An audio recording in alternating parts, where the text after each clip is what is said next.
button here that we will most likely hop, skip, and jump. So we rapidly progressed through the first chapter, which was context setting of the Gita. We saw how this was not just the war without, but also the war within. And with that conclusion of that, last time we'd begun the second chapter. So we've had one session, and I'd caution that it really is very difficult to rapidly progress through the second chapter. It is a very big chapter, 72 verses, and it's hard to discern. It's hard to say which one is significant, which verse is significant, which one is not, or which one we should or should not. And so I might take liberty to slow down at times as needed, because we don't want to shortchange. We don't just skip some of the important lessons. And I know that you'll forgive me for that. And so we had covered, but still we did 10 shloks, 10 verses last time. We'd also said that it helps to say some of these verses in Sanskrit, or slow down and try to decode the meaning of the individual Sanskrit words. So we'll try to do that again. The context, just for refresher, is that Arjun has completely lost it. He's completely depressed. He's completely saddened. He sank back in the chariot, putting down his bow and arrow. Nayo daseti Govinda. Govinda, I shall not fight. And that is a huge problem. Our small problems are incomparable relative to what that would have meant, what that meant if Arjun wouldn't fight the war, both in a physical way as well as spiritually speaking.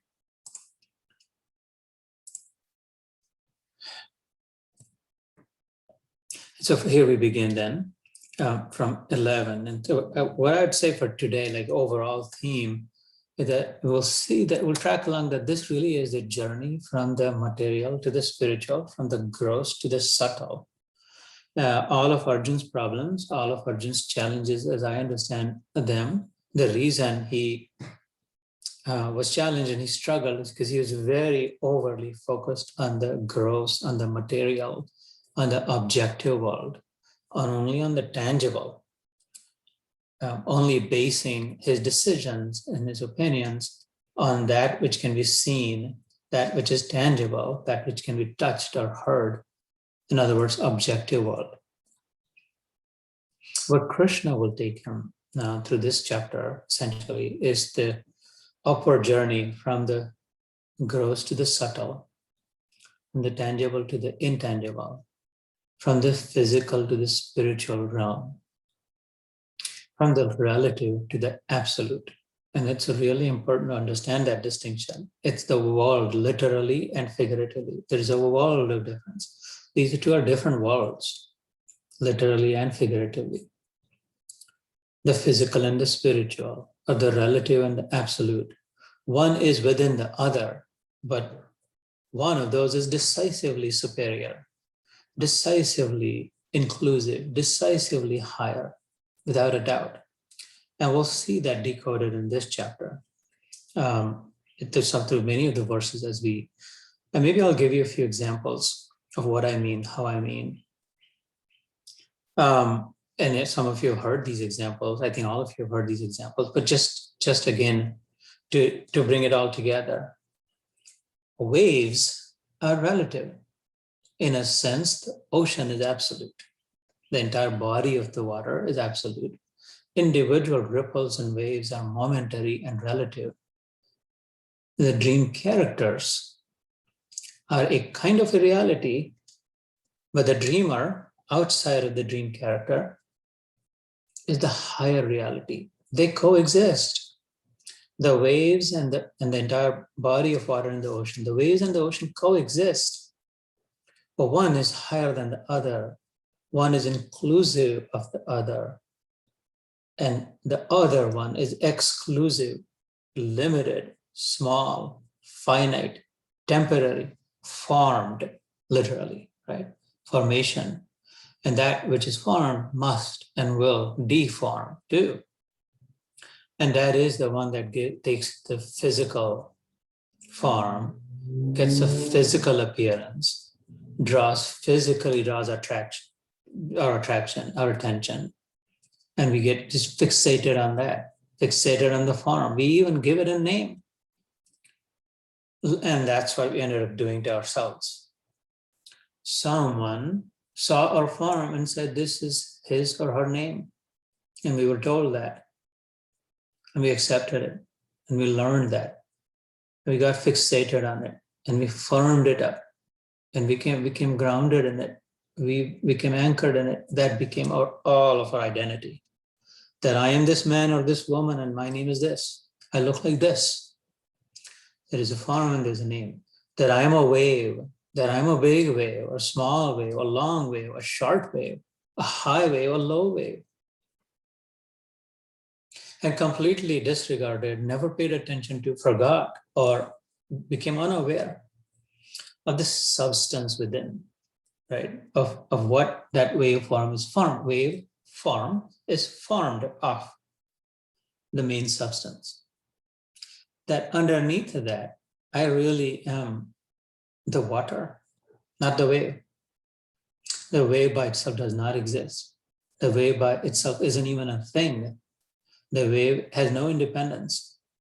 The wave is completely under control and at the shelter of its core substance, based on, supported by, upheld by, empowered by, right? What it is made of, that substance.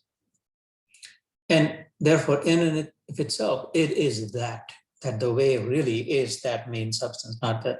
Never mind the form, give whatever name you want to, but its real identity is that. And we've become really forgetful of that. Not even forgetful, we never got a chance to even think about it. No one ever told us that. No one even brought that out. No one paid attention to it. No one thought it was important. No one knew about it. No one prioritized it in life. We were taught how to learn ABCs and 1, 2, 3s and the math and the calculus and the laws of physics and thermodynamics and energy and mass conservation and biology, physiology, anatomy and zoology and all that, and space science. Everything out within, outside, away from us, apart from us, outside of us. When did we take the time to learn within? Never knew that I'm really the water.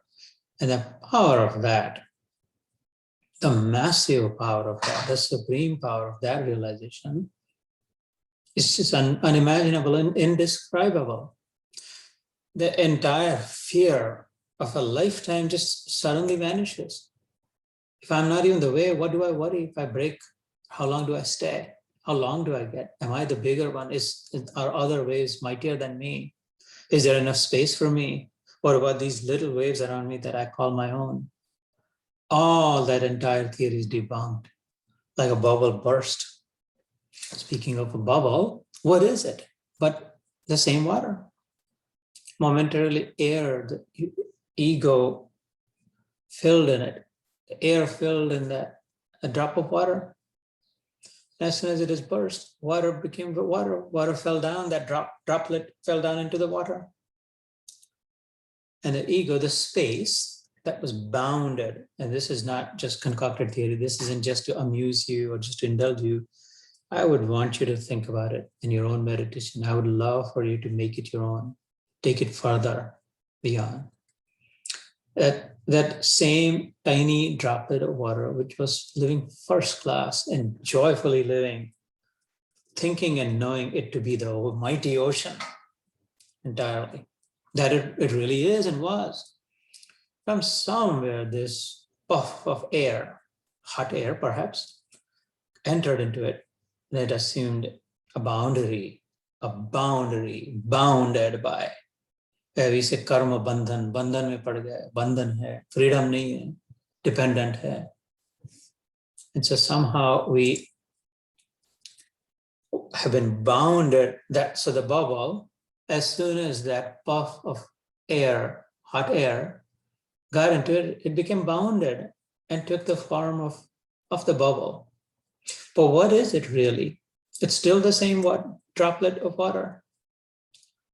And the air was always there, and the water was always there. And in it, the air is there and the water is there. So what's new and different? Nothing is new and different. What was in fact created ever? Nothing was created. The air was there and the water was there. The form was created momentarily. So what will be lost then when the bubble is burst? Air that was always there, space that was always there before the bubble, during the bubble, and after the bubble.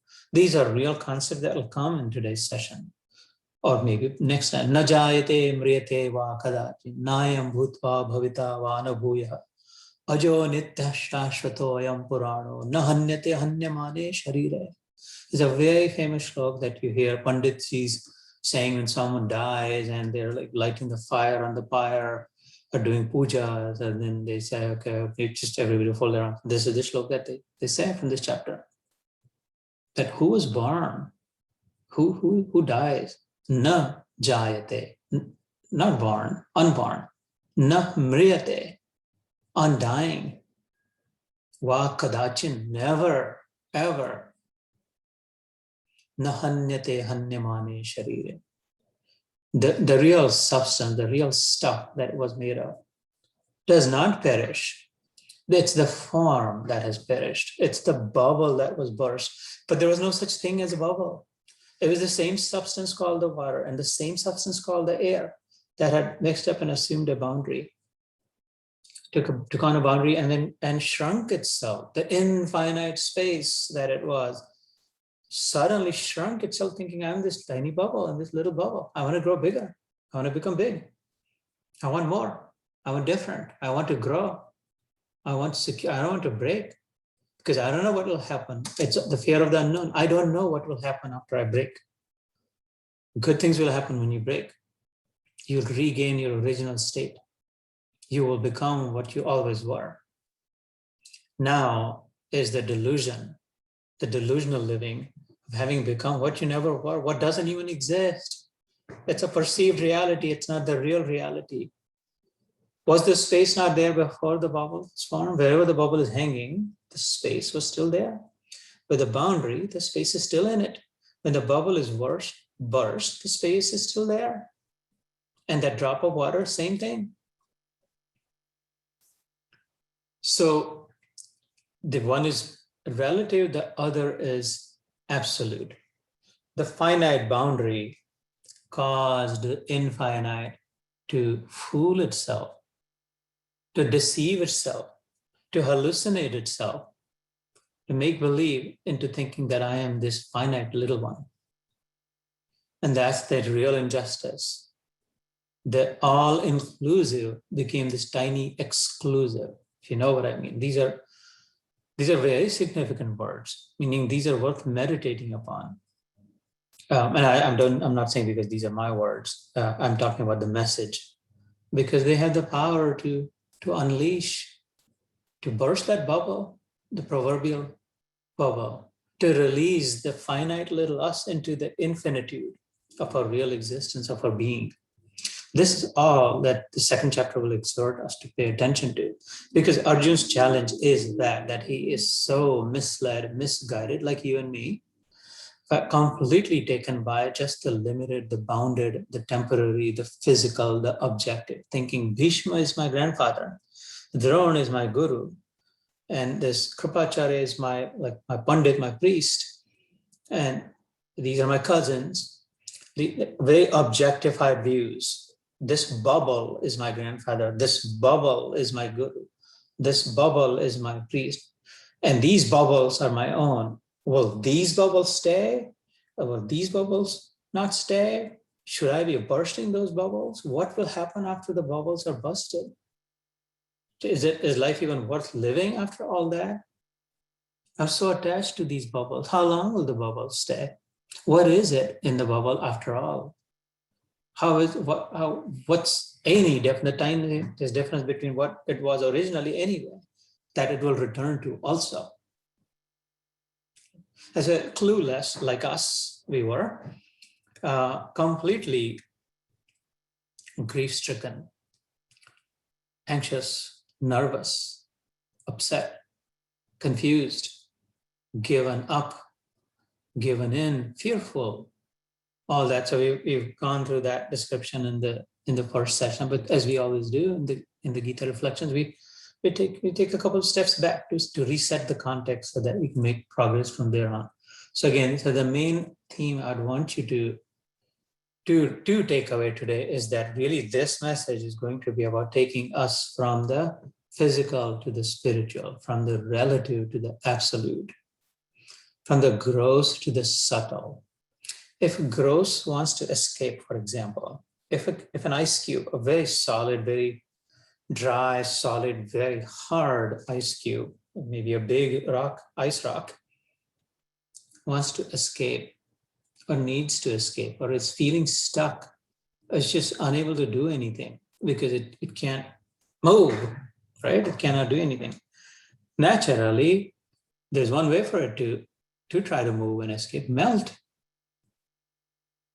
Right? If the ice starts to become water, it will gain some mobility, fluidity. It could start to flow in a limited way, but still far better than the ice rock that was just sitting like a dud, completely dependent on someone else to do something to it. Molten ice, in other words, water, has more ability.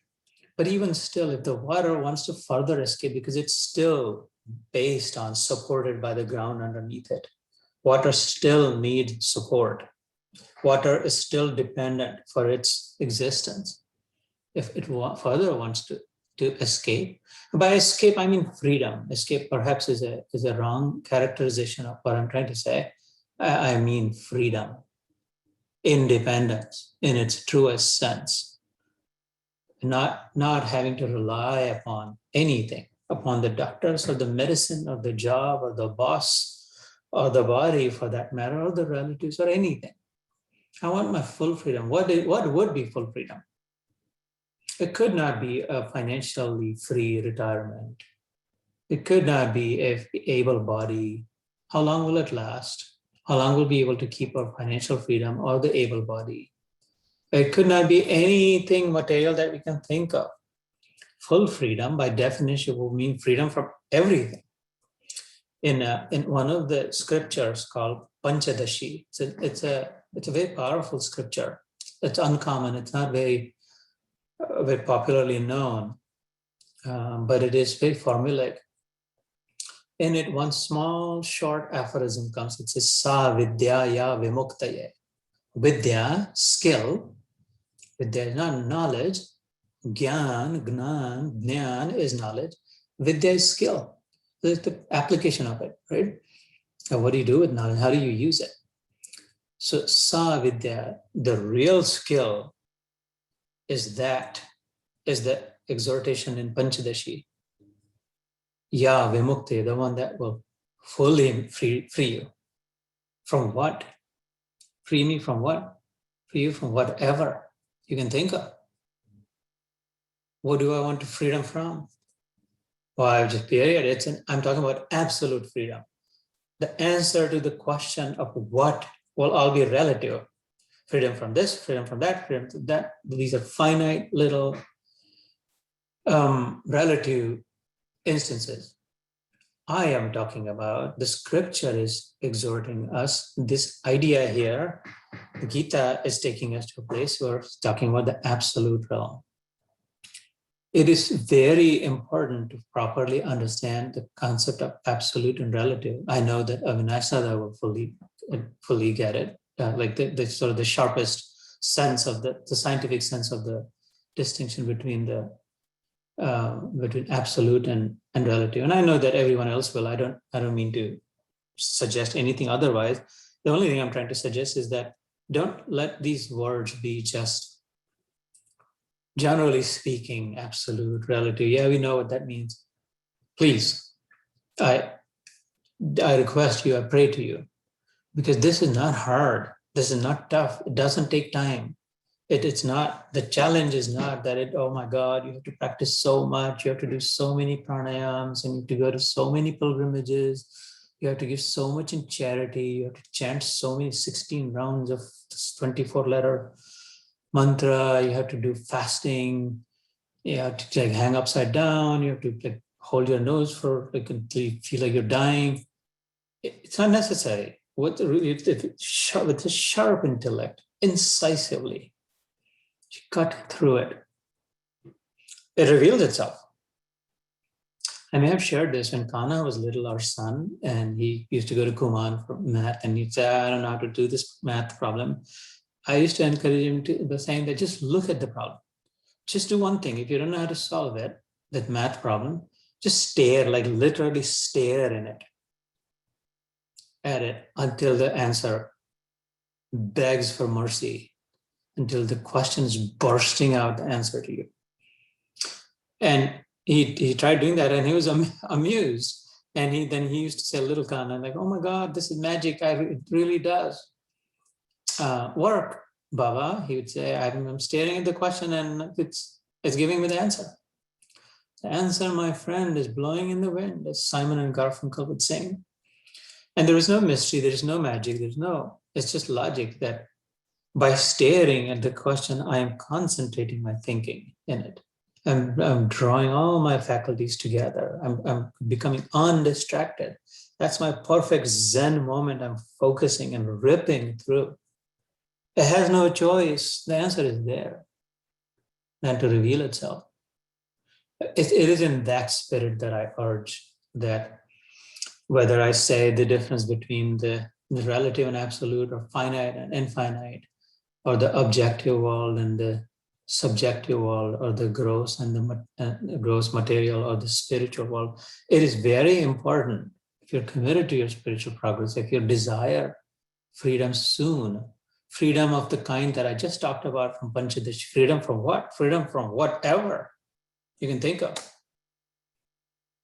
Releasing into pure joy, pure bliss, uncontaminated, unattached, independent, unreliant on anything else.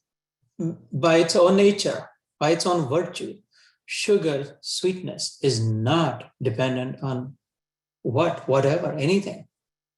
By nature, it is sweet. It makes where it goes sweet. Like that kind of joy is bursting in us, because we're that. That's the ananda of the Sat Chit Ananda. And it'll come in this chapter. I may or may not go slow by slow, because some of you had suggested more do thematic. Maybe we have to go slow by slow also, at some level at least. You can skip a few, but so that's the ananda aspect of it. The Chaitanya aspect, the awareness, the consciousness, the knowledge, like the ability to know, grasp, figure, like the ant has the ability to know, and the elephant has the ability to know, and the butterfly knows, and the tree and the plants know, and the flower knows when to turn, how much to turn with the sun, when to droop, when to blossom again, when to shrink. It knows, people. It knows. The knowledge, intelligence is there. We are nothing but a combination of energy and intelligence. And by the word nothing, I don't mean in a minimizing way. I'm saying pure. It's just a combination of energy and intelligence. Every atom is filled with, flowing with nothing other than the combination of energy and intelligence. Then what to speak of us? What to say about you?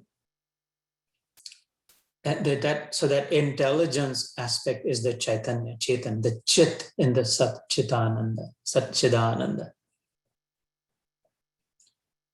If we, this is the great benefit of this path. If you could access that, imagine that. If you could tap into it, if you could find it, this trick, this knack, if you could hold on to it, you could discover it. And that's the promise of the Gita. One of the few promises that the Gita makes. Gita never promises anywhere that miracles will happen in your life. You'll never get sick. You'll never die. You will become so rich, and people will just put garlands in your neck wherever you go. You will win all your cases, and you'll become the richest or the prettiest. No such promise. But it does make still does make a few other promises. And maybe I'll stop jumping here and there and ahead. And then the sat aspect of it, the very nature that, hey, never mind how many times the bubble that I have been burst. Boy, I'm starting to enjoy this ride now, like a King's Dominion, like a Six Flag, like a Busch Garden kind of ride that I go again. And then I come down and splash and I enjoy, and then fall in line again and go. I'm starting to like it now, because now the fear has gone. I'm enjoying it. I'm actually having fun. I was freaking out the first time when I thought I was dying, when mine were dying. I no longer freak out because I've just like fully completed this. I saw this, that no, I don't. This bubble that I thought I was, the water of the bubbles portion becomes one with the water that it always was, is, and will be. The space that was held within me becomes one with the rest of the space that always existed right there. I cannot move space. No one can move space. Space doesn't move. It was there before the bubble was formed. It is there now when I am the bubble, and it will be there when the water falls off. So the water and the space and the air, whatever the contents, they're all there. And I just concocted my identity, masala, dal ke thodi bana kijiye. This is who I am. And separated, now I see that my original nature is intact. That is the sat aspect of sat, chit, ananda, satchidananda. That word comes here in the translations. That's the word. Rarely, like in parts, it comes in the Gita, like Chidananda, or just Ananda, or just Chaitanya, or just Sat, Asat. In the Gita, we get to learn of the fragments, not necessarily fully as a combined, that one word, although the concept is all there is in the Gita in it. And so the whole of Arjun's horror is around whether these people will live or die. What will happen if they die? How will I enjoy? We saw all this in the last session. What's the point? Like, who goes on vacation by themselves if they have a loving family? What will I do with this kingdom, this land, this empire, these people? And I'm trying to draw your attention to how objectified his thinking has become. Objects, physical, finite, relative. And it's just completely lost, like us.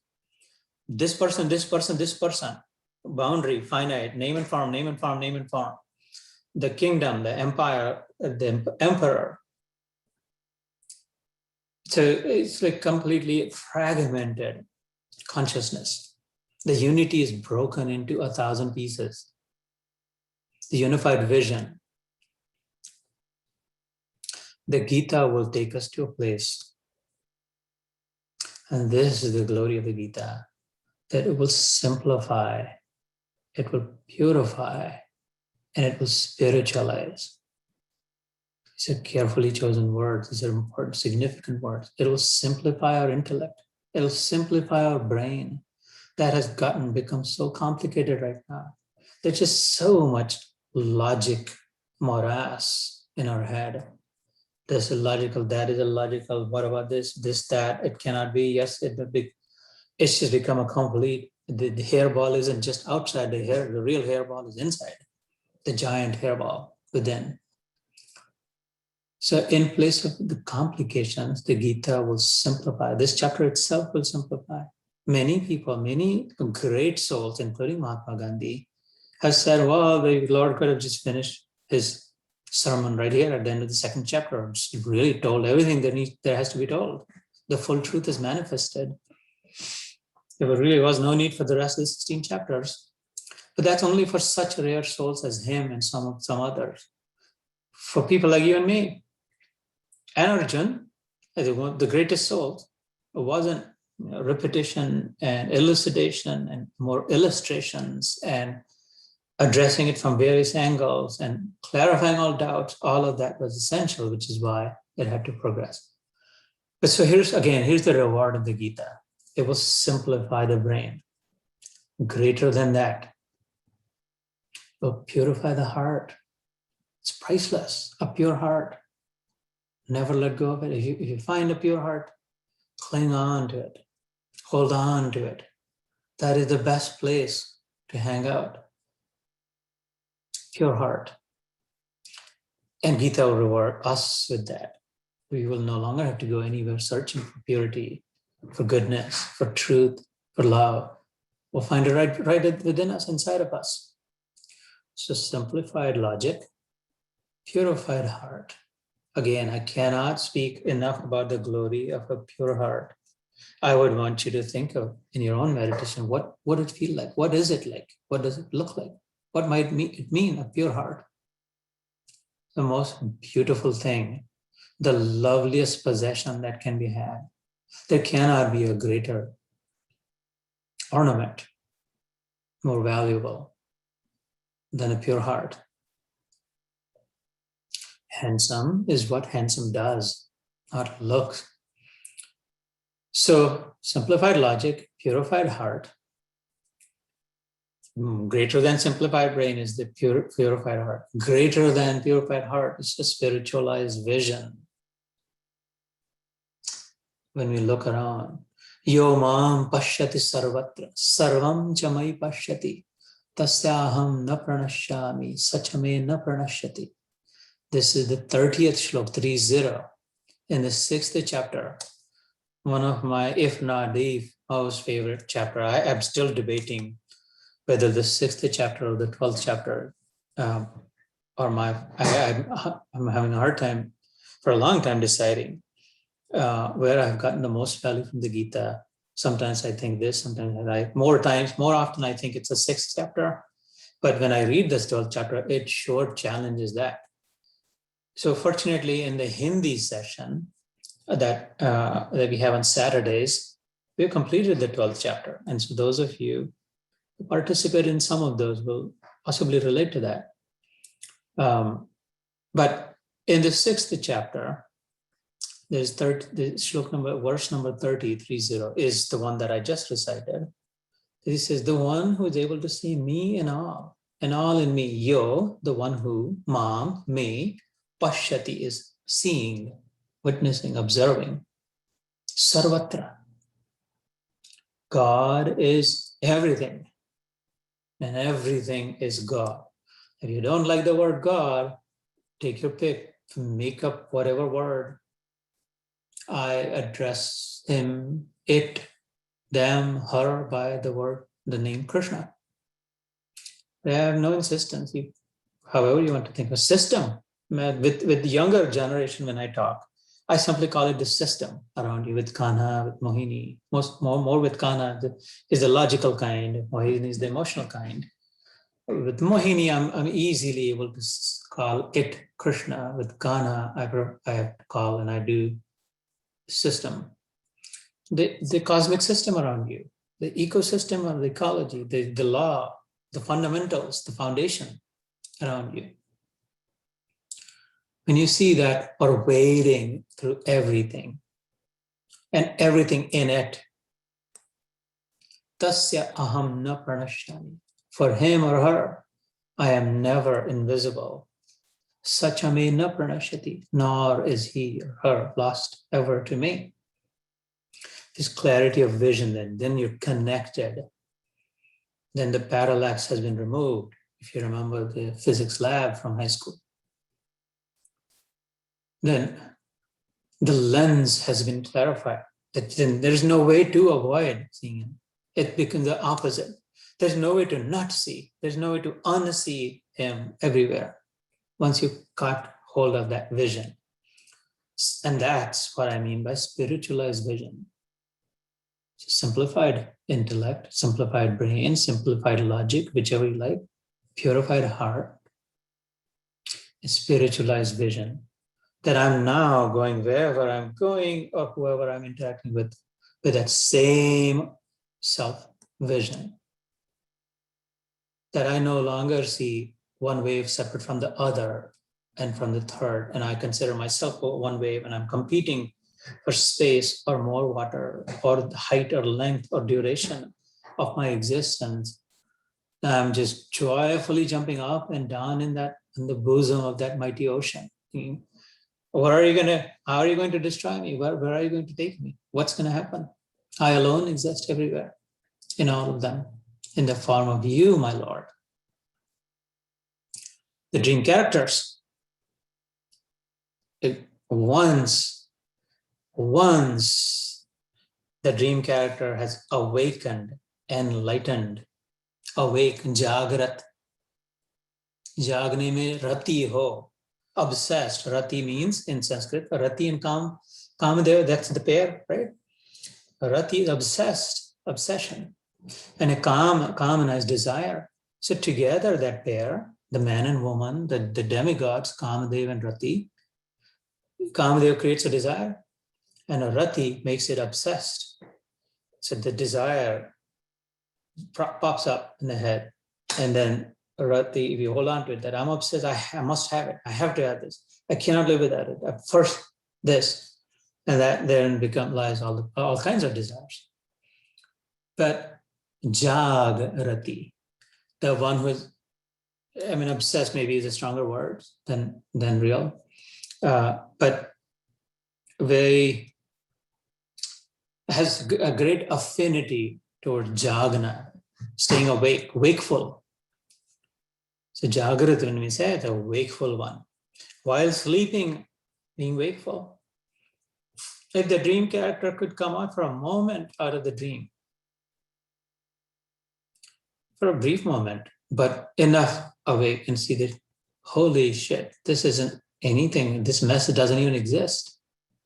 What the heck was I all worried about?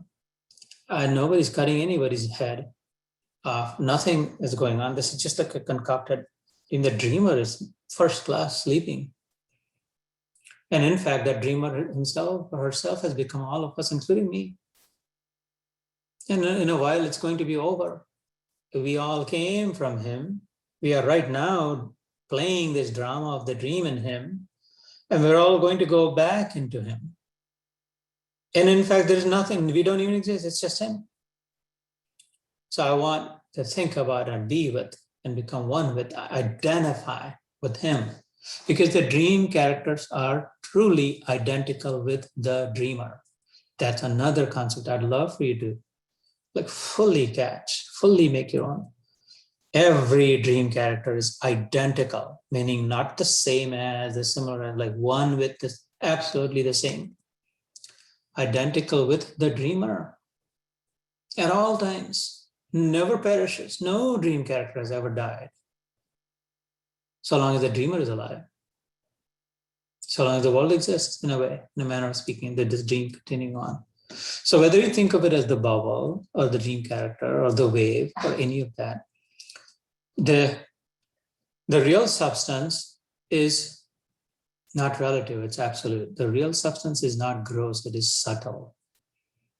And so Krishna is now going to take Arjuna towards, hey, who you think you're worried about are not the real people that you think they are. It's really sort of riddled. This is riddled talk. This is mysterious. This, like, what are you talking about, Krishna? Bhishma is not Bhishma, Karna is not Karna. Like, what do you mean? And this is the kind of dialogue we'll see. He said, well, aren't they standing in front of me? Don't you see them? What do you mean? I should not hesitate to, how can I? All that, these are real people. And if once they die, they will not exist. So what are you saying? And so Krishna, this whole second chapter of the journey is again from growing from the gross, meaning tangible, to the subtle underneath. And so it's like the water wanting to escape, meaning become free. It must boil. Then it will lose even its waterness, its fluidity, its wetness. First, it had to lose its solidity, the tangible substance it had to lose, the one that could be felt and carried up and all that. to be able to flow. Then it also has to lose that to become this more subtler. I'm trying to shed light on what does it mean by gross and subtle, right? Subtler still is the steam. It cannot be easily seen. We see it because of the enthalpy it carries and what it does to the surrounding and all that. But it is colorless, right? Water is colorless.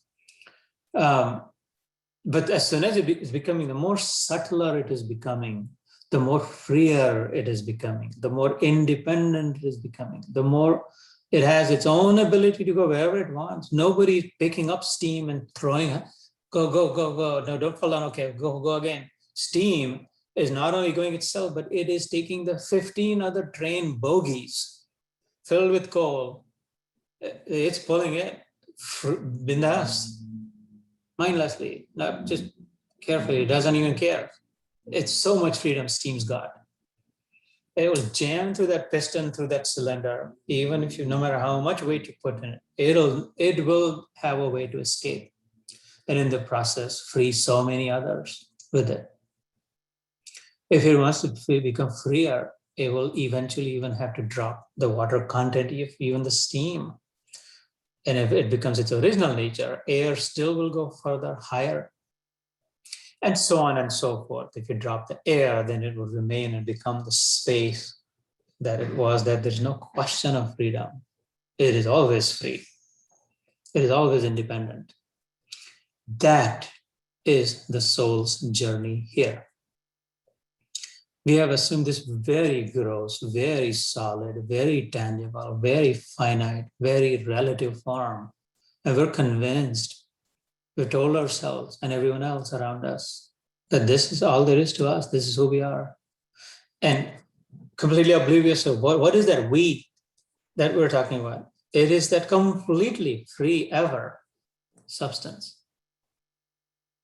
That is never born and never dies. Water cannot wet it. Fire cannot burn it. A sword cannot cut it. Wind cannot dry it. These are the words in this chapter, literally. I'm just translating in English.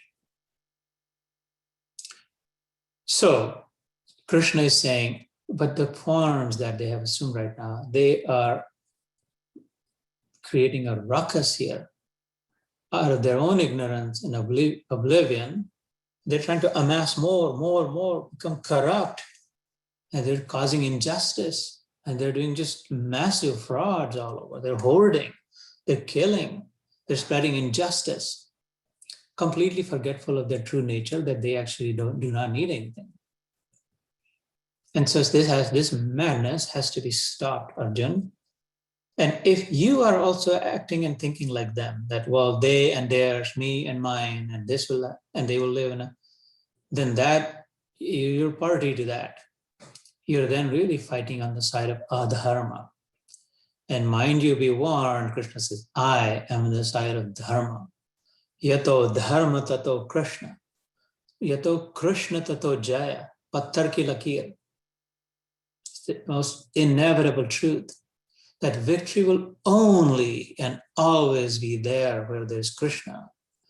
Greater and inevitable truth still is that Krishna will always be there and only be there where there's dharma.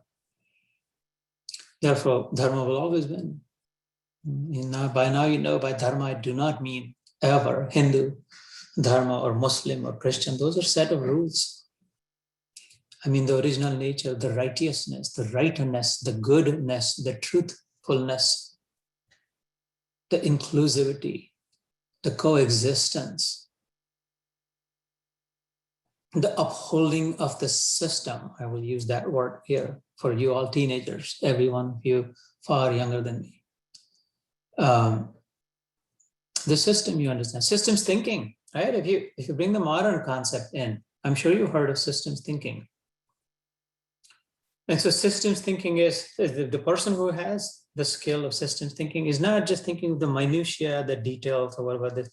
Is essentially having the broader, bigger, longer vision of the greater good, the longer sustainability, the higher ground. long-term planning, strategic planning, all that. It's for the system, for the entire thing, for the whole organization, not just from my department, not just from my little 3 people direct reports, not just from my small, tiny, puny office. Then they remain supervisors forever, or the task performers. But the ones with system thinkers, rise above, are able to demonstrate a display, and they keep growing in the organization and climbing the corporate ladder, not for nothing, because they have displayed the ability to have the broader vision and have ideas and uphold those ideas, guard those ideas through policies, procedures, and governance to make sure that the entire thing remains intact, not just this little my thing. That's system thing. And that is in the second chapter. That is what Krishna is saying to Arjuna. No, this is not about you. This isn't about Hastinapur. This isn't about your brother, real brother becomes the king, or your cousin becomes the king. This has nothing to do with it. That is why you're grieving. That is why you're so confused and you're so perplexed. I am not fighting for you, Krishna says. I don't care, you or who else. He says later on, 10th, 11th chapter, he says that.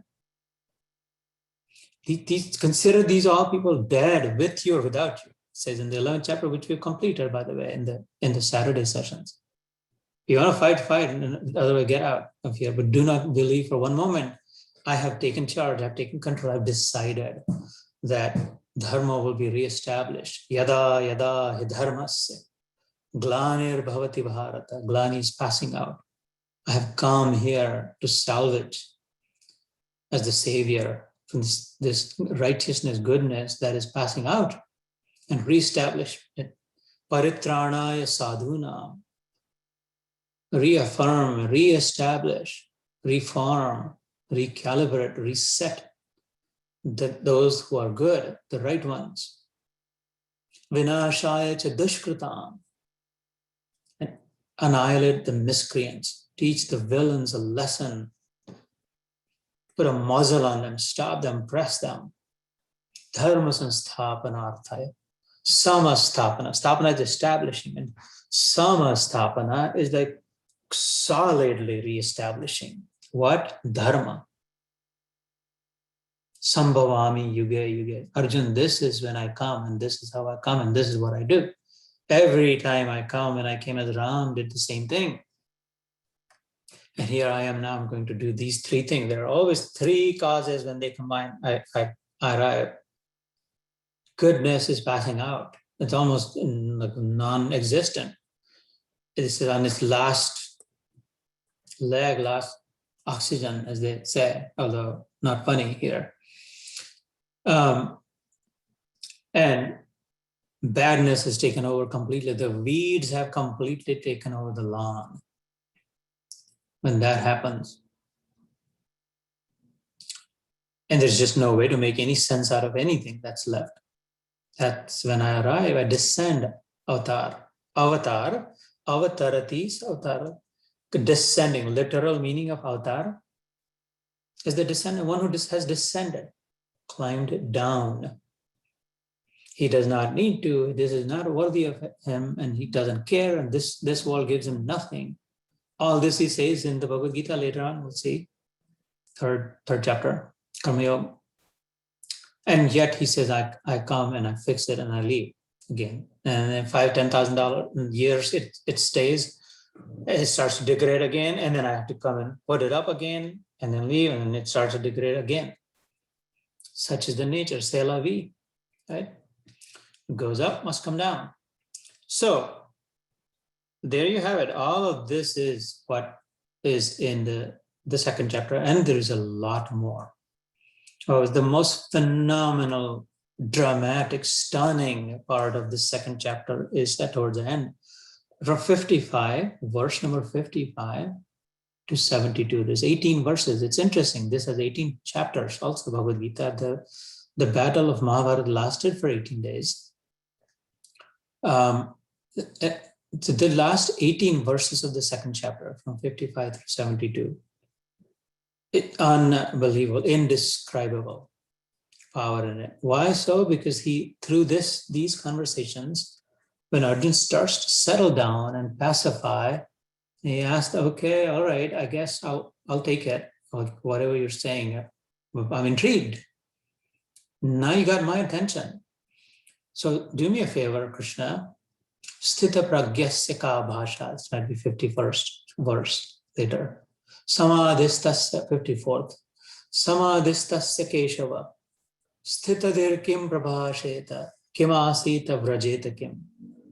So the one who is so re-established in dharma, how does this she or he talk? That person. How does she or he or they sit? How do they walk? Where do they go? Do they even go anywhere? Do they have to go anywhere? Do they sit down? Do they only stand? Do they hang upside down because they've now become this, some enlightened light bulb or something? Like, how do they behave? What do they look like? What do they wear? How do they eat? All that sort of describe for me. And that's when Sri Krishna starts to answer that question. Okay, how does that person live, in other words?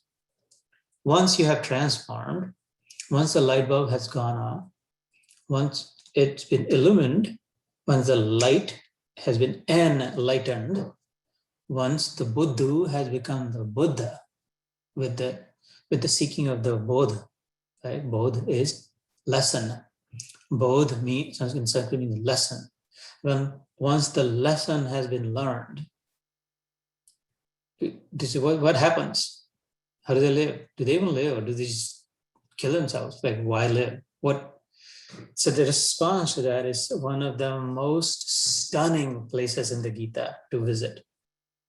And some have said the most stunning. It's arguable. I will agree that it is definitely one of the most. It's definitely in the top 3, in my opinion, in my experience. Places to visit in the Gita, 55 through 72. Prajahati yada kaman sarvan partha manogatan atmaneva atmanah tushta sthita pragnesta dochyate. This is the first response. It says, okay, I will describe for you. What is the first sign? What is the first lakshana?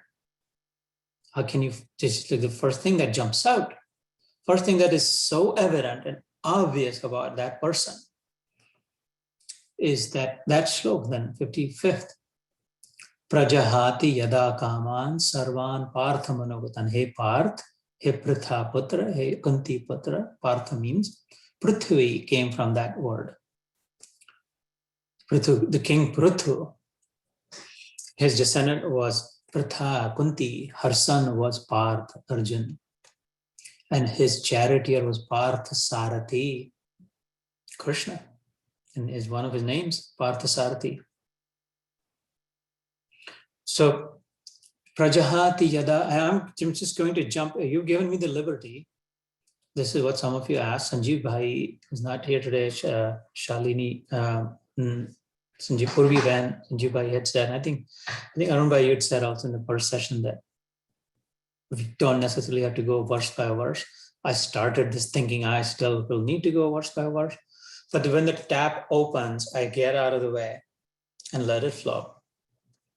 He says that the first thing that becomes so evident is that all desires have been uprooted from that person's mind. Prajahati, hanan, hati is killing, like dead, weeding out literally. We pull the weed, superficially it grows again. But when you uproot it, that same weed never grows there again. And that's the sense of the word prajahati. Kama, yada is from in whom? Kama, desires. Any, all, personally motivated, self-willed desires are uprooted anywhere. It's a weed-free lawn, permanent. Sarva, Partha Manogatan, those that are born in the ground, in this yard of the mind, in the field. Now we're doing the 13th chapter on Saturdays. It's the Kshetragya Vibhag Yoga in the 3 o'clock session, which is the field and the knower of the field. Kshetra is field. In the field of the mind, these constantly, the weeds that are growing of desires. This yogi has succeeded in uprooting them all, not just trimming them or cutting them off or mowing them, uprooting them all permanently. And therefore, there's never a possibility of a self-motivated, personal motivated desire. If there is a desire, it will be a systemic desire. It will for the betterment of everyone around. It will be for upholding. It will be because that is the right thing to do, right way to do. It will benefit whoever wants to benefit from it. Who will it benefit? Whoever wants to benefit. Whoever wants to take advantage of it. Like the Gita reflection. There's no insistence. Prajahati yada kaman sarvan partha manogatan atmanev atmana tushta. Is just fully content, replete, flooded with contentment, satisfaction, joy within herself, having experienced the truth. That one is established in yoga. Dukkeshu anudvigna manaha sukheshu vigataspva.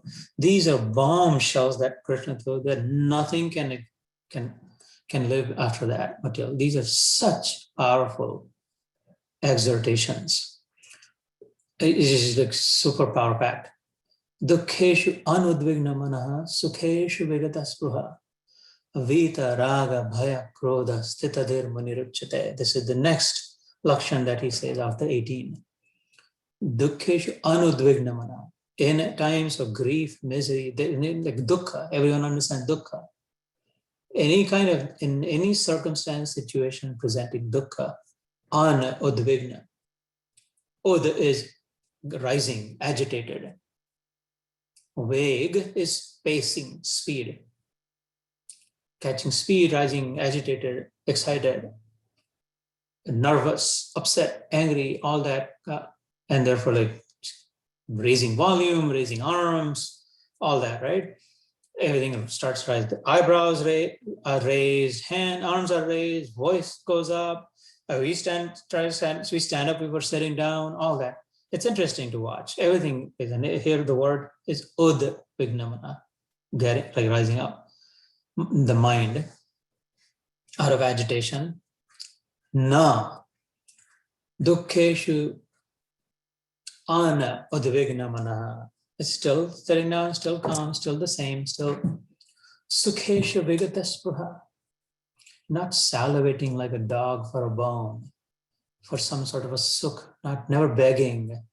Will you do this? Oh, I wish that this will happen, that. Because it's flooding, oozing out joy already. It doesn't have any space to keep anymore. Anyway, and therefore, why would she desire more? Sukheshu vigataspruha vita raga bhaya krodha. It's so pacifying, it's so beautiful. It is like sitting next to or in the lap of Buddha. That's how peaceful it is. Imagine sitting in Buddha's lap. How peaceful it might feel. That's how these shlokas are. Vita is extinguished, put out, gone.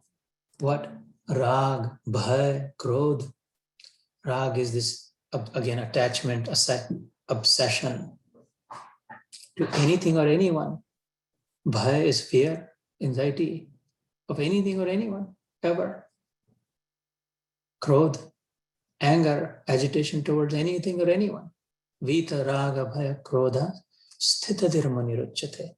Such is the grounded one, Arjun. He goes on like that, powerfully, crescendo, building upon it, climactically. So that's towards the end. When we'll reach there. Are we're doing okay on time? I think maybe we should do at least a couple of shlokas today. Okay, all right, so we'll start with 11. There's a lot more I can say about all of this. But then at a certain point, I know that you feel, because I also feel that I'm just going in circles and repeating the same theme over and over again. Because I fall short of words. I don't know how to describe. And it's not just me. This also has been described in this very Gita and other scriptures, that yato vacho nivartante aprapya manasa saha Upanishad say, where vani, vacha, voice, sound, words, in other words, are unable to reach. And when it does reach, is unable to return.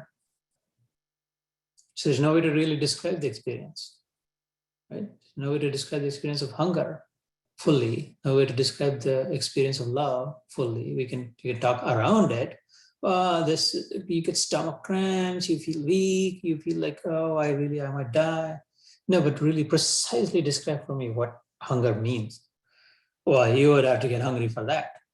Then you will know. You will not need words, and words will not describe that. Such is that. Experience is very different from words or sights or sounds and all of that, right? Experience is far superior to the fragments, carriers of that experience. So where we left last time was Sanjay was saying that saying thus, eva muktva rishi kesham guda kesha parantapa nayotsa iti govindam uktva turshni bahuvacha. This is number 9, and then we did 10th also, that tamuvacha rishi kesha prahasanni bharata senayor ubayor madhye vishuddhantamidam vacha. Number 10, he said that, yeah, okay, well, this is what Arjun said, I'm not going to fight, this doesn't make sense. Sat down, sank down, left his bow and arrow and said, okay, take me back, let's go. And so Krishna looked at him with a smiling face, smilingly looked at it. And we'd gone through that, why smile? That's such a unbecoming, untowardly, who would smile? How is that funny? So we'd understood that mystery behind it, the power of Krishna's smile, whose name is Mohini. His smile goes by the name of Mohini Muskan. Is such that it's such a soothing balm. It's so loving, it's so peaceful. Anyone who caught a glimpse of Krishna's smile, as if instantly and as if permanently got rid of their anxiety, forgot their miseries, left all their fears, and just at least for that time being, felt just some mysterious deep peace and a sense of security that after all, things will work out. That's the power of his just twisting his smiley face. That's one. Second is the mystery also. Is it mysterious of that? There has been no greater mystery than Krishna. There cannot be, there will not be. Also that if he's smiling, Arjun's thinking, I am so grief-stricken, and here's my greatest well-wisher. I know his prowess. And he's smiling. He's not frazzled. He's not saying, yeah, you're right. He's not saying, okay, yes, sir, and turning around. He's only smiling. That means there must be hope. That means I must be missing something. That means there might be a way out of this mess. That means that he may have something that I haven't understood that he'll share. And so there's that instant hope replanted in the struggling, fledgling Arjun, alongside this soothing balm, both achieved with that one sweet smile from the Lord of Love. And so prahasanniva, hasna, literally. So, and then the Lord, Sri Krishna, my beloved, starts to speak. And the first, he has to ashochan. It's significant. Shoch is a grief, sadness, dukkha. He says ashocha. This is not a moment of grief. There's nothing to grieve about. There is no reason really for you to be sad about. And so then the mystery starts to deepen, like, okay, well, maybe Arjun, if I'm Arjun, I'll sit in the middle. Maybe. If you're saying that, there must be something to it. I know you're not an idiot. I know you're not a fool. I know you're not an ignorant person. I know you're not just a charioteer of my charity, the charioteer of a lot more people say you're God. But I haven't seen you as God. You and I have always been only buddies, but I know how many people have called you God. So if you're saying, don't worry, or no reason to cry, I want to know how come. So ashochanuan vashochastvam pragyavadanscha bhashase gatasu na gatasunscha na anushochanti panditaha. That's number 11. Ashok Raja, King Ashok. Sita was held in Ravan's Ashok One. Ravan had created an oasis in Sri Lanka in which his guarantee was that no matter how grief-stricken, no matter how deprived, no matter how terrible one may have felt, whoever would come to the Ashoka one, the name was Ashok. Shok is dukkha. Ashok is the opposite of that. That they will be relieved. They'll feel some reprieve of that. And because Sita was sad and crying and was dejected and would not even look at Ravan, he thought, I will keep her in this Ashoka one. And just she'll become delightful and agree to marry me. Because this such is the magical, I've worked hard on it. I've invested so much in it. And we all know that had no effect on Sita, right? And Hanuman, in fact, just destroyed that Ashok one and then burned Lanka before, as he was cautioning, warning Ravana of it. It became a Shoka one, not an Ashoka one. And then King Ashoka, he was so grief-stricken. Kalinga of yore, right? You might remember, several centuries ago, Ashok Raja. The Ashok Chakra on India's flag is named after him, Ashok Chakra. He was a mighty emperor. It's just war after war after war, killing, annihilation, conquest, growth, more. And he did win all that. And then when he saw so much grief that he'd spread, so much death, so much injustice, so much anarchy, he was so overwhelmed with shock. Right? I mean, this is his real story. There is scripture, there is history, there is stone pillars, there are remnants found, there are relics. This is all real stuff. This is our history, itihas. And I just wanted to leave everything, and he did not know what to do with it. And that's when Buddha came in his life, Buddhist monks. That's when he found his peace. Buddha himself had traveled on this path, so grief-stricken. Buddha was so grief-stricken when he saw what he saw. King Shuddhodana was his father. In Shuddhodana's kingdom, when he stepped out and saw, oh my God, the citizens are living like this. Like death causes so much misery. There's so much old age. There's so much disease. There's so much cheating, corruption, fraud. There's so much uncaring. Oh my God, this is a horrible place. I had been just manicured and pedicured and just curated in this nice mansion. I had no idea. How can I live knowing all these people are suffering so much? It is said that no one has experienced more grief than Buddha, that he did when he experienced that. And he said, I must find a solution for this. There has to be a reason. I must understand the reason, and I must find a cure for this. And if I cannot, I would die trying. He's prepared for it, and he almost did too, but he found it. But Ashok got hold of his cure, Buddha's cure. And then he was cured, and he said, well, if I have gotten it, everyone must have it.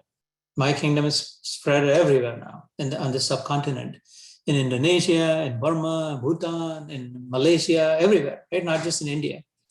And therefore, I want to take this medicine, this panacea, as it's called, cure-all, to everyone. And that's when he's like Sri Lanka and everywhere Buddhism has spread it. At one time, Hinduism, the flame of Hinduism, almost put out, almost gone. Like now or today or tomorrow, Hinduism would be cremated, done. Only Buddhists. And the irony is, Siddhartha was a Hindu. I mean, Sanatani Dharma, right? Siddhartha, Shuddhodana. And he knew that he talked in Buddhism, talks about Brahman, Vaishya, Kshatriya, Shudra, all of that. And he never said, put off Hinduism or this, that. Never once. Jesus Christ was a Jew. What an irony. The Jews never said, finish Jews, just only have Christian Christ. He never even called it Christian. Buddha never called it Buddha Dharma. Right? His followers later on. Anyway, but that's when Adi Shankaracharya, I'm just reciting the history of Hinduism. the strongest, the most powerful proponent, guard, vigilante, the vanguard, the forceful, the fierce protector of Hinduism, Adi Shankaracharya, born in Kerala, a 16-year-old boy. It is believed that he was the avatar of Shivji, Shankar himself.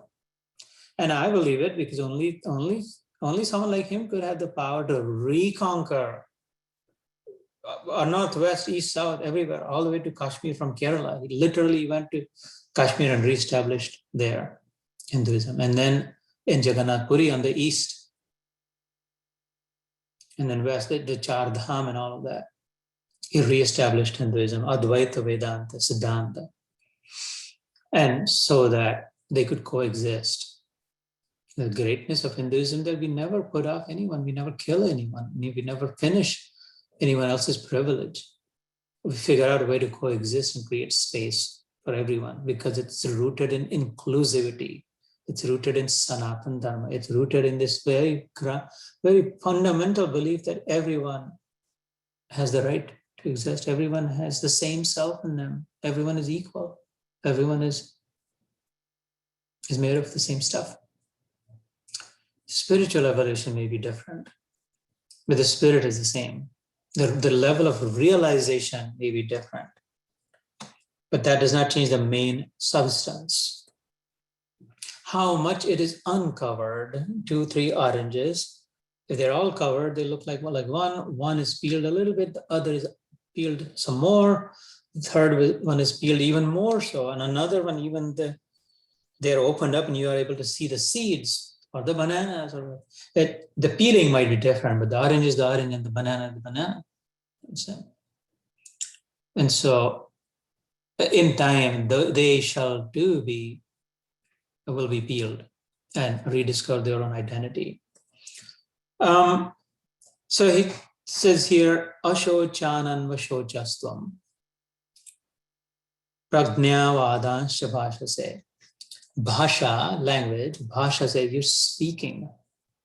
Arjun, Prajnavan. Pragya is intuition, the faculty of reasoning, rationalization, rational thinking. It's called pragya. That faculty within our intellect, but even within the intellect, that faculty with which we actually grasp something, a concept, when it clicks, wherever that clicks, that ability that clicks and catches it is called pragya. I don't know what the biological name of that part of the brain is, or what its physiological or anatomical, whatever term is, but that section which grabs, decodes, confirms, and gets it. We say, I get it, I got it. Like whatever happens with that, I get it.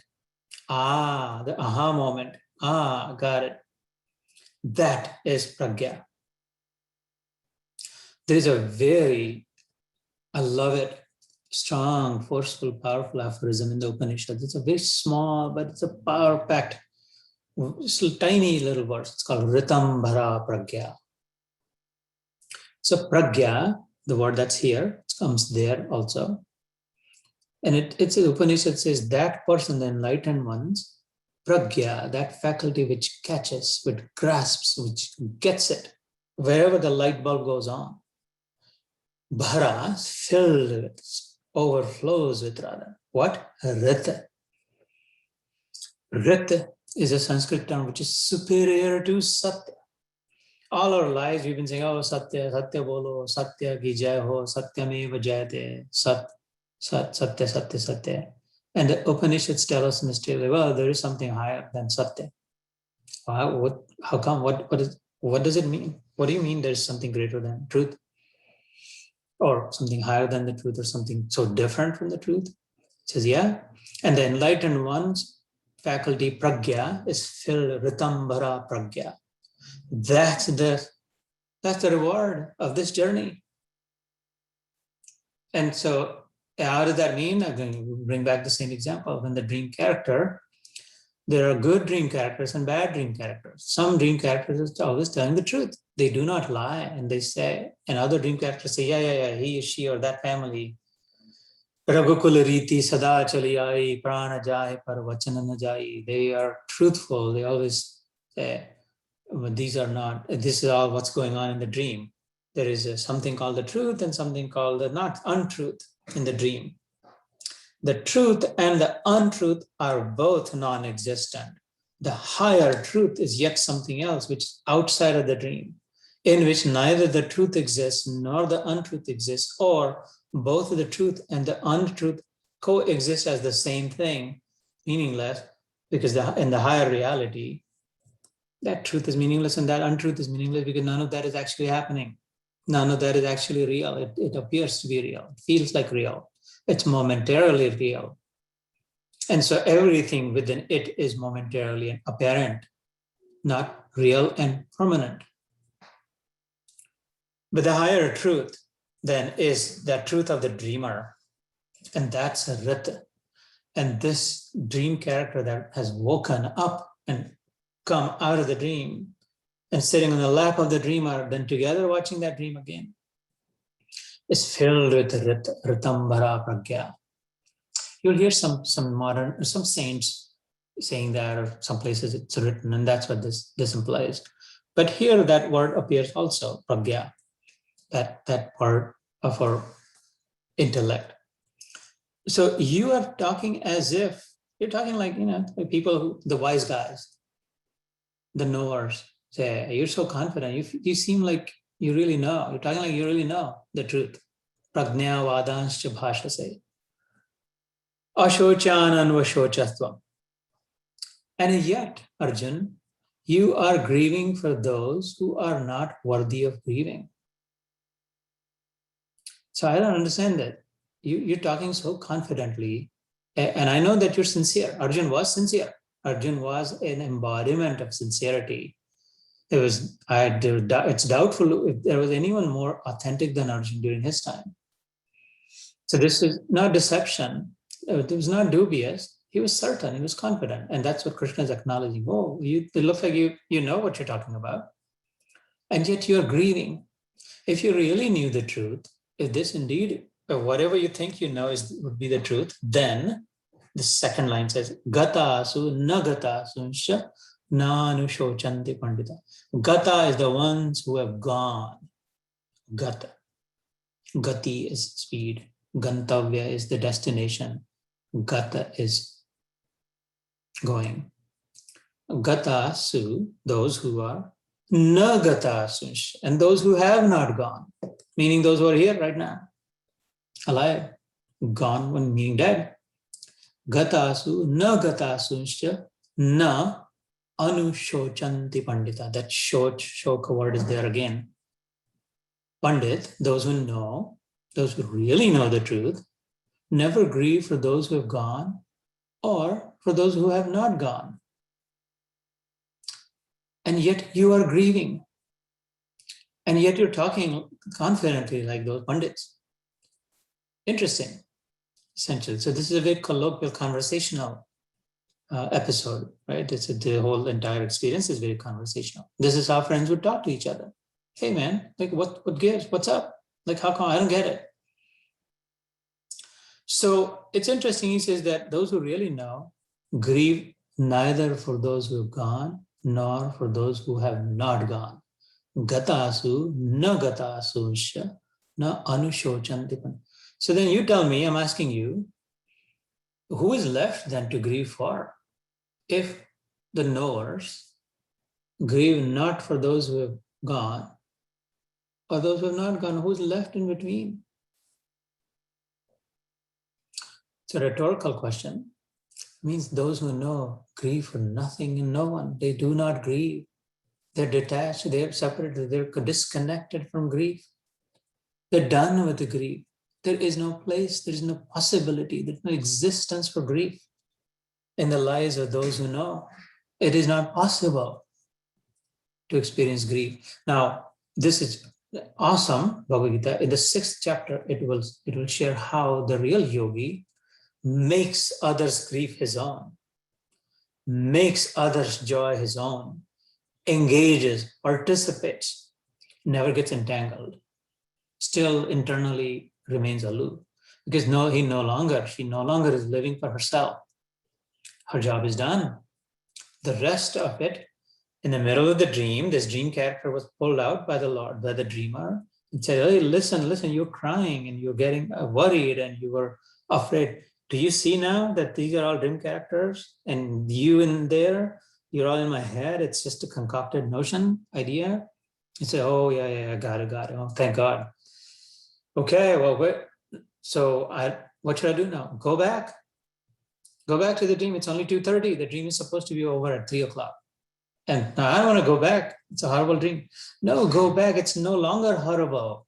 Now you know it's just a dream. Go back and finish the dream. Beautify the world. Spread sunshine. Help people. Tell them this is not real. Do not be so blown away by it. That there is a higher truth. That there is a different reality also. Go back. Work for me. Do me a favor. Do this. Remember, you're not separate. You don't even exist. You're really my fabric of my imagination. Be good now, son. And dude goes back, 2:30 to 3:00. First class bindas. Spreading joy, spreading love, forgiving, giving, loving, all that. Maja, mast. Har hal mast. Chah gayi chinta miti, manwa beparwa. जिनको कछुन चाहिए उत्पल शाह वो Shahn के Shah.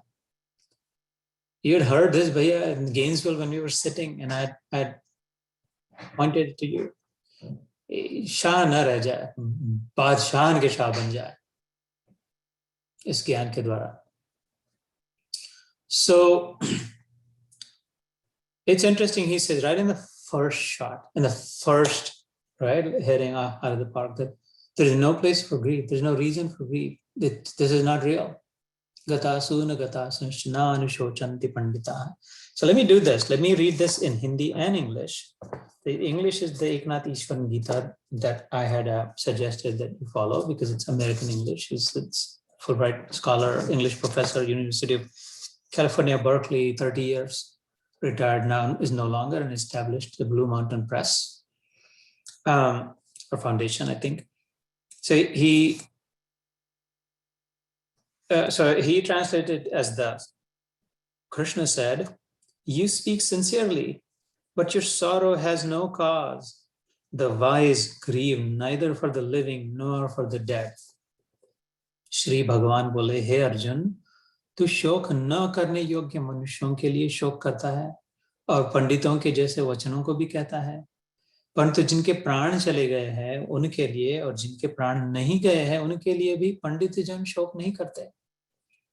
And so I will leave you with, we will do one more shlok, but by that I mean I will leave this shlok with this thought that in any time of grief, we must go back, we must seek refuge in the Gita. Gandhiji said, I don't think we have experienced 1% of the atrocities that Gandhi would have experienced. And he said, there has not been an event in my life, a circumstance, no matter how horrible, that I have not rushed to the Gita. These are Gandhi's words. I'm paraphrasing, not verbatim. And I have not found a solution or solace or shanti. And I've had a peaceful night in the middle of such trauma and drama. Said I have not had a sleepless night because I would go and in the lap of my Gita Mata, mother, and I'd find the solace, the balm, the healing ocean. And I would know that everything will be okay. Because how can everything be okay? Because the Gita teaches us how to see that everything is okay already. That nothing is un-okay, if there is such a thing. And that's the spiritualized vision that I was talking about earlier, that our brain becomes uncomplicated. Our heart becomes purified, brain becomes simplified, and our vision is spiritualized. That we're able to see the good and the bad. How can there be good in the bad? We're able to see the light in the dark. Strange. Hope, when there is hopelessness everywhere, life in death is a way to see it. Then there's no cause for grief. The second verse, we'll do just one more today. Natva eva aham jatunasam natvam neme janadhipaha nachaiva na bhavishyamah sarve vayamatah param. न तो ऐसा है कि मैं किसी काल में नहीं था, तू नहीं था, अथवा ये राजा लोग नहीं थे, और न ऐसा ही है कि इससे आगे हम साथ सब नहीं रहेंगे. There has never been a time when you and I and the kings gathered here have not existed, nor will there be a time when we will cease to exist. Reading the translation. Na, again, not tve ava aham, not tu, twa, eva and aham, me, janadhipaha, the rulers of men, rulers of citizens, meaning the kings. Jatu na asam, that we were born at some point and we will die at some point, therefore we existed and therefore we will not exist. It isn't like that, Arjun, like the full, the final, the outer reality. The higher reality isn't like that. I know you see it as that right now in the dream. I know in the context of a wave, you see it as that these waves are formed, these waves are living and flowing, and these waves have crashed on this rock and are dead, broken into 10,000 pieces. I know you see that, but I want you to see underneath it. Every one of those 10,000 droplets that the wave crashed into. It's just the same water. Look, within moments they reformed. Another wave, cheerfully, merrily flowing again, with a whistle in her. There's no grief. Every wave is flowing freely, having fun, jumping on my bosom, that ocean I am. So, nacha eva na bhavishyamah. Bhavishya is future. Bhuta is past. Vartaman is present, that is Vartaman. Present, that is slipping out of my hand. It's a profound word. We just take it very lightly. Again, I say many times in the Gita that if we slow down and decoded the words and paid careful attention to the words, there's so much to learn. Vartaman. So Vart, Bharat Vitajana, like passing, the current one that is passing. There's a lesson there that even this is passing. There is no constant in the world. It's a myth to think that anything is constant. Constant does not exist in the world. Samsarati iti sansara. In Sanskrit, sansar mein jite na, we call it, this is sansar. It means the one that is always passing away, slipping away. Samsarati. Sam is ever, perfect. Samata, like sam, sarati, sarakna, flowing away. Iti sansara. Vartaman, the present moment that is slipping away, is what that means. So it's in nachaiva na bhavishyama sarve vayamatah param. There was never a time when these people, you, me, all of this did not exist. There never can be a time. And therefore, there never will be a time when these will not exist. Which takes us back to, and we'll conclude with that, the original. So initially, when I started this today's reflection, if you remember,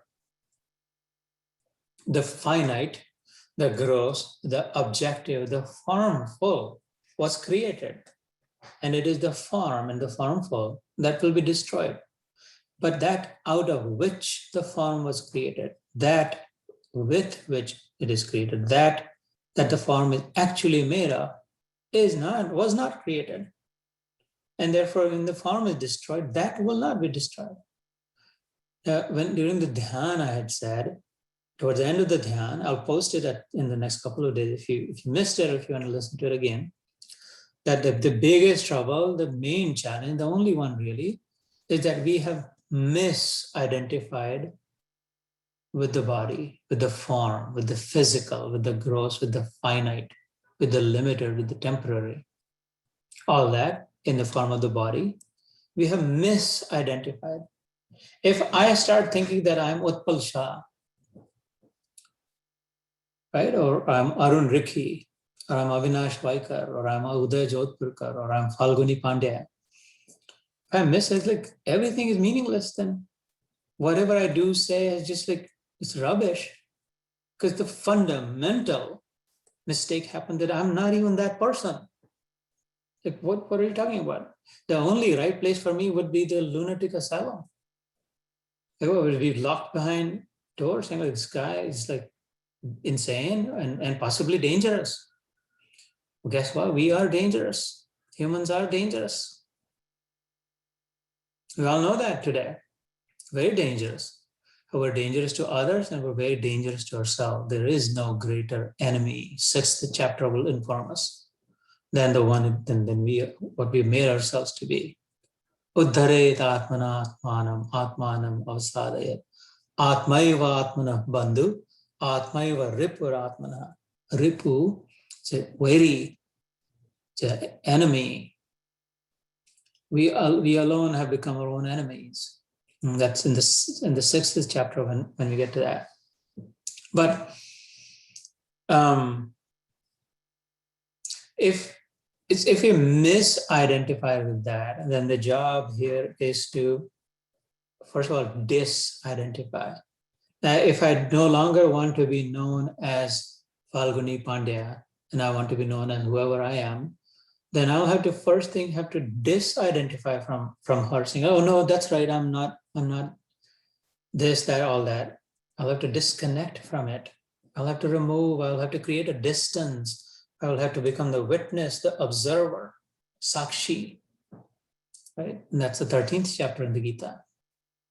I'll have to drive a wedge between. I'll have to crack it. Otherwise, it will become such close identity. I've become one with it, that I'm the body and everything that's associated with the body. I am not. Nariyal porti thoda crack, or then the water starts to come out like that. I have to break it with this hammer of Gita's Gyan. So, and I call it the hammer of bhakti and the chisel of Gyan, the sharp chisel of the wit, the intellect, sharp brain, sharp-witted, and the sledgehammer of faith, trust that yes, it will. Yes, it will. Give it a couple, 3 blows, and it just pops open. Firm faith. Bhajanti mam drada vrataha, Sri Krishna says later on in this Gita. Be resolute in your determination. Trust my words, it says, and you will reach there. So we have misidentified with the body. We have to first disidentify from it. And then we have to re-identify with whatever the real. Then I'll have to say, oh no, I'm this Jitu, whatever, right? If we were talking about that wrong. But in our case, we have misidentified with the body. We have to disidentify from the body. And we have to re-identify with us, with ourselves, with our real nature, with who we are. Like the wave will have to disidentify itself from the wave. It had misidentified and then re-identify itself with the water that has caused this wave. And then see that, oh, well, everyone is actually made of the same water. And all of us are in it, that ocean. That ocean has become every single one of the waves. The ones that were formed 10,000 years ago and the ones that will be formed 10,000 years later. And so Krishna said, there was never a time, Arjun, when you and I, the water, and any of these waves did not exist, do not exist, or will not exist. Worry not about just breaking the waves. You're talking like a smart guy, but look how foolish this talk is, child talk. But these waves are taking over. They become tsunami. They become evil momentarily. We got to stop those. Right? Break these waves. Don't worry about them breaking. The water will be there, so that there will be a chance for some new creation, a better, gentler, calmer, more enjoyable creation. So I'm going to stop here. We did 11 and 12, but we also did the 2 from 55, 56 toward the end. We also did a couple, 3 shlokas from some different chapters. So we did cover some ground. But rather than verse by verse, we synthesized, right? We brought various things together in nice, concise, unified vision to drive the point further. I hope that served your purpose with which you decided to join today. I'm grateful for your presence. I'm humbled by your presence, in fact. I don't take it lightly. I take it very seriously. So let's do a little bit of meditation again, and then we'll just do a little bit of exchange of thoughts and sharing for those who are so inclined. To stop here, start Dhyan.